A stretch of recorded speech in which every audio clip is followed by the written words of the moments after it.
Rafi Francisco really stepped in it this time. She was lost and alone in the middle of a Caribbean jungle wearing an ill-fitting shirt that clung to all her sweat-filled crevices. There was an incessant bug big as a bullet buzzing into her neck, lured there by her ridiculously poor choice of candy-scented body spray. Her backpack seemed to be getting heavier and banged into her lower back with every step she took.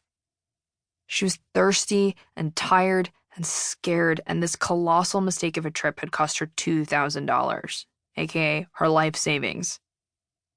Yes, Rafi Francisco had definitely stepped in it. But, literally. She knew the moment she did it, feeling her shoes slide forward on the sticky stuff. Rafi winced as she lifted up her foot to examine the damage. She didn't want to think of the kind of animal that could make such a massive mess. With her luck, it was still close by and watching her through the trees, ready to charge. 30 minutes on this island had already proven soul-crushing, and soul, S-O-L-E, crushing. She scraped the bottom of her shoe across the base of the nearest tree trunk until most of the gunk was off. A few hours ago, Rafi had been on an air-conditioned plane eating her third bag of free chips. Now she was here, regretting her life choices. Instinctively, she took her phone out of her pocket, but then remembered there was no service here. There was something so silly about a phone in a jungle, like holding a bouquet of flowers in a blizzard. Like things that belong to two different worlds trying to coexist. And while Rafi had been here only a short while, a lot of things about this place felt off. Rafi had flown to the island of Exuma with a plane full of concert-goers, and then they'd all subsequently boarded a ship that had taken them on a half-hour-long journey here. The island was big enough to take days to explore fully, but still small enough that Rafi couldn't find it on a map. She thought she had once, and studied it long and hard before realizing it was a blueberry muffin crumb. But what was really strange was that when they all got off the ship, there was no one to greet them. Not an organizer or owner or even a volunteer, which was how Rafi had ended up in the jungle looking for anyone who could tell her where to find her luggage. 35 minutes in, and Rafi had the sinking feeling that she and everyone else here had been duped.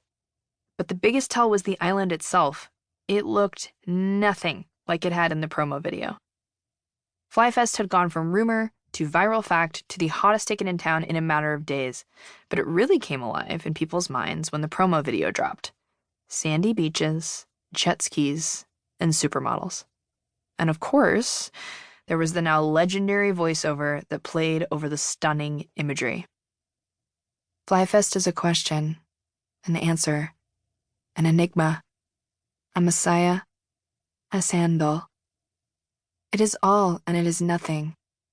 It will push the limits of boundlessness into an endless quest to enlightened fulfillment you didn't even know you desired, but also never really longed for. It is air. It is foundation. It is sand. It is supermodels. It is the way the sun feels slipping through your fingers, and the way water feels blowing out your nostrils. It is standing at the top of Mount Everest and discovering the lost city of El Dorado. It is the Loch Ness Monster. It is the moment right after Mount Vesuvius exploded, but right before the people of Pompeii turned to ash. It is the delicious mix of mental ecstasy and physical ecstasy and synthetic ecstasy.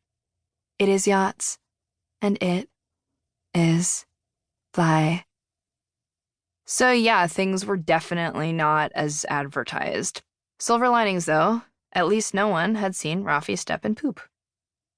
"Hello?" a voice called.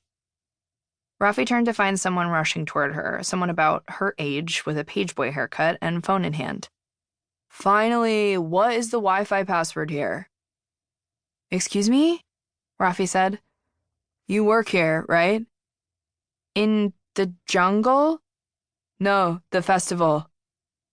"Oh," Rafi said, "I don't work for the festival."